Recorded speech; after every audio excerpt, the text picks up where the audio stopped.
না, এটা আমাদের দেহাত্ম বুদ্ধি আছে জন্য আমাদের করতেই হবে।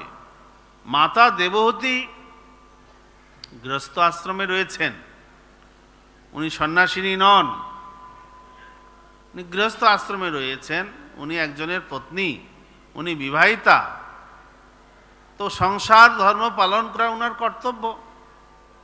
কিন্তু তারপরেও সংসারে থেকে সুখী সংসার, এটা তো সবাই চায়। সংসারের সুখ কে না চায়? তো উনিও চেয়েছেন, কিন্তু উনার উপলব্ধি কি হলো, যে সংসারের সুখ ভোগ করতে গিয়ে আমি বৃথা সময় নষ্ট করেছি।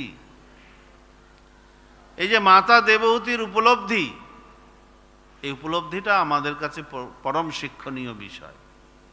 আমরা যারা ভাবছি যে বিভিন্ন জায়গায় গিয়ে রিল বানালে আমাদের ভিউ বাড়বে, আমাদের আনন্দ হবে, আমরা এখন দার্জিলিংয়ে এসেছি, এই যে দেখুন দার্জিলিং,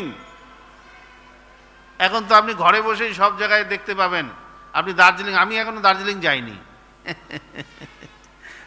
আমি দার্জিলিং যাইনি, কিন্তু অনেকে গিয়ে রিল ছাড়ছেন যে আমি ভক্তরাই আমরা দার্জিলিং এসেছি, শীতের দার্জিলিং। অসুবিধা নেই, দার্জিলিং ঘুরুন, স্কটল্যান্ড ঘুরুন, নিউজিল্যান্ড ঘুরুন, পৃথিবীর সব জায়গা ঘুরুন, সুখ হবে, আনন্দ হবে। কিন্তু মাতা দেবহূতির সিদ্ধান্ত অনুসারে এটা হচ্ছে বৃথা সময় নষ্ট। যদি আপনি সেখানে গিয়ে ভালোভাবে হরিনাম করেন, হরিকথা শোনেন, তাহলে ঠিক আছে। তা নাহলে বরফে একটা ছবি তুলে রিল ছাড়বো, বৃথা সময় নষ্ট। তো এটাই মাতা দেবহূতির উপলব্ধি। ওনারা কোথায় কোথায় না গেছেন, আপনারা বর্ণনা শুনেছেন। প্রভুপাদ এখানে বলছেন ব্রহ্মাণ্ডের সব জায়গায় ঘুরেছি আমরা। ভাগবতমে এই স্কন্ধেই বর্ণনা রয়েছে। ওনারা কোথায় গেছেন? সুমেরু পর্বতের পাদদেশে গেছেন। ফ্লাইটে করে নয়, পুরো নিজের বাড়িটা নিয়ে গেছেন। অনেক সময় কি হয়, ঘুরতে গিয়ে অনেকে বাড়ি নিয়ে সঙ্গে নিয়ে যায়। কিরকম? মানে শীতের দিন হলে আরো বেশি বোঝা যায়, এক একজনের 5টা লাগেজ, বুঝতে পেরেছেন? মানে পুরো বাড়িটা সঙ্গে নিয়ে যাচ্ছেন। আমি একবার এই কিছুদিন আগে আপনার কি উপলক্ষে শিলিগুড়ি গিয়েছিলাম, তো ফিরছি, দুটো ফ্যামিলির সঙ্গে উঠেছি। ওরে বাবা, ওনাদের যা লাগেজ, এক একজনের 5টা করে এই বড় বড় ট্রলি ব্যাগ, কোথায় রাখবে? রাখার জায়গা পাচ্ছে না। আমি চিন্তা করছি এনারা ঘুরতে এসছেন না পুরো বাড়িটা সঙ্গে নিয়ে এসছেন? তো পুরো বাড়ি সঙ্গে নিয়ে ঘুরতে গেছেন।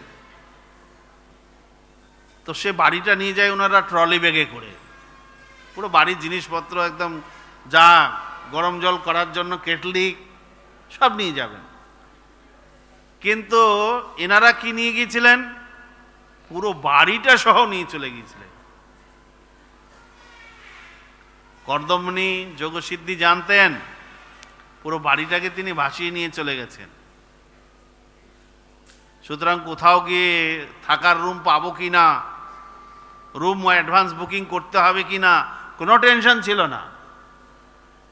যেখানে রাত সেখানেই কাল। গিয়েছিলেন কোথায় কোথায়? খুব ভালো জায়গায় গিয়েছিলেন, যেখানে স্বর্গের দেবতারা ছুটি কাটাতে আসেন। গন্ধমাদন পর্বতের পাদদেশ, সুমেরু পর্বতের পাদদেশে মেরু পর্বত, মেরুমন্দার পর্বত, সুপার্শ্ব পর্বত, কুমুদ পর্বত, এই সমস্ত পর্বতগুলির পাদদেশ শিখর দেশে ওনারা ঘুরেছেন, যেখানে গন্ধর্বরা নিত্য বিরাজ করেন, গান বাজনা করেন, দেবতারা তাদের পত্নীগণ সহ সেখানে এসে ছুটি কাটান। সেই সমস্ত স্থান, সেই সমস্ত উদ্যান তারা ভ্রমণ করে ফিরে এসেছেন। 100 শরৎকাল তারা ভ্রমণ করেছেন। 100 শরৎকাল মানে 100 বছর। আমরা অনেক সময় ভ্রমণে যাই 1 মাসের জন্য, শ্রী শ্রী রাধা মাধব কি, বা কেউ কেউ 2 মাসের জন্য যান, কেউ বা আর একটু বেশি যান, কেউ বা 1 বছরের জন্যও যেতে পারেন। 100 বছর ভ্রমণ এই দেবহূতি এবং কর্দমমুনি করেছিলেন। 100 বছর ভ্রমণ, তারপরে ফিরে এসেছেন।